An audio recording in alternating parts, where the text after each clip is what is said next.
সম্মানিত উপস্থিতি, রাসূল সাল্লাল্লাহু আলাইহি ওয়াসাল্লাম বলেন, ইন্না মিম্মা তাখাওয়াফা আলা উম্মতি, আমার উম্মতের উপরে আমি সবচেয়ে যেটা বেশি ভয় করি পৃথিবীর মানুষ, আমি বলে গেলাম মুহাম্মদ সাল্লাল্লাহু আলাইহি সাল্লাম, আমার উম্মতের উপরে আমি সবচেয়ে যেটা বেশি ভয় করি, এক নম্বর ভয় হচ্ছে আমার উম্মত জেনায় লিপ্ত হবে, এইটা আমার ভয়। দুই, শাহওয়াতুল খাফিয়া, আমার উম্মত গোপন পাপে লিপ্ত হবে, এইটা আমার ভয়। আমার উম্মত গোপন পাপে লিপ্ত হবে, এইটা আমার ভয়। ছেলে মেয়ে, যুবক যুবতী গোসলখানাতে ঢুকলেই পাপ করছে, একাই হলেই পাপ করছে। পুরুষ নারীর জন্য যে কত জেনার গোপন পাপের ব্যবস্থা হয়েছে এখন হিসাব করা যায় না। এই ছেলে, তুমি আছো ঢাকা লালবাগে আর তোমার বান্ধবী আছে লন্ডনে, দুইজন মিলে মোবাইলে গল্প করছো গোপনে। গল্প করতে করতে জামা কাপড় খুলতে লাগলে, খুলতে খুলতে খুলতে এখন দুইজনই উলঙ্গ, দুইজন দুইজনকে দেখতে পাচ্ছে, দুইজনের মধ্যে ব্যবধান হলো 5000 কিলোমিটার। অবাক গোপন পাপ, আশ্চর্য, অবাক। এই ছেলে, তুমি যখন থাকো না তখন তোমার মা মোবাইলে গোপন জেনা করে, প্রেমের গল্প করে, তোমার মা তাহাজ্জুদ পড়ে। এই ছেলে শোনো, তুমি আর তোমার মা যখন থাকে না তখন তোমার বোন মোবাইলে জেনার গল্প করে। মোবাইল মানে জেনা। আল্লাহ নবী 1450 বছর পূর্বে বলেছেন আমার উম্মত গোপন পাপে লিপ্ত হবে। 15 বছর পূর্বে এইভাবে গোপন পাপ মোবাইলে হতো না।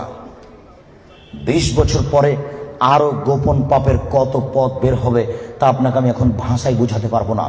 মুহাম্মদ সাল্লাল্লাহু আলাইহি ওয়াসাল্লাম বলেছেন আমার জীবনে বড় ভয়, এক, আমার উম্মত জেনায় লিপ্ত হবে, দুই, আমার উম্মত গোপন পাপে লিপ্ত হবে। আপনাকে আমি কি দিয়ে বুঝাই সম্মানিত দিনী ভাই? মুহাম্মদ সাল্লাল্লাহু আলাইহি সাল্লাম বলেন রাত যখন অর্ধেক হয় তখন সমস্ত আকাশের দরজা খুলে দেয়। যে ব্যক্তি আল্লাহর কাছে প্রার্থনা করে তার প্রার্থনা কবুল হয়ে যায়। যে ব্যক্তি যা চায় আল্লাহ তাকে তাই দিয়ে দেন। যে ব্যক্তি বিপদে পড়ে বলে আল্লাহ আমাকে বাঁচাও, আল্লাহ তাকে বাঁচিয়ে দেন। ইল্লাল বাগিন বেফারজেহা, তবে যার জেনার সম্পর্ক আছে তার কথা কবুল হয় না। এই ছেলে শোনো, তুমি ম্যাট্রিক পরীক্ষা দিয়েছো, আল্লাহর কাছে প্রার্থনা করছো আল্লাহ আমার রেজাল্টটা ভালো করে দাও, আল্লাহ আমার রেজাল্টটা ভালো করে দাও, আমাকে গোল্ডেন দাও। আর তোমার মা তাহাজ্জুদ পড়ার পরে চোখের পানি ঝরিয়ে বলছে আল্লাহ আমার ছেলেটাকে একটা ভালো রেজাল্ট দাও, গোল্ডেন দিয়ে দাও আমার ছেলেকে। এইভাবে তোমার মা রাতের অন্ধকারে চোখের পানি অঝর নয়নে ঝরিয়ে কাঁদছে। তুমি যখন থাকো না তখন তোমার মা মোবাইলে প্রেমের গল্প করে। তোমার মা কিয়ামত পর্যন্ত কাঁদলেও তার কথা কবুল হবে না। আমি অনুবাদক,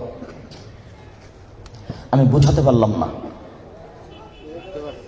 অর্ধেক রাত হলে আকাশের দরজা কি হয়? খুলে দেওয়া হয়। যে যা চাই তাকে আল্লাহ তা দিয়ে দেন। যে যে বিষয়ে প্রার্থনা করে সেটা আল্লাহ কবুল করেন। যে যে কোনো বিপদে পড়েছে আল্লাহ তাকে উদ্ধার করেন। তবে যার জেনার সম্পর্ক আছে তার কথা আল্লাহ কবুল করেন না। আমি কি দিয়ে বুঝাই জেনা কত বড় বিপদ? আমি কি দিয়ে বুঝাই আপনাকে জেনা কত বড় বিপদ? যেটা ঘরে ঘরে হচ্ছে, যেখানে সেখানে হচ্ছে, যেটা মানুষের কাছে আজকে পাপের কাজ নয়।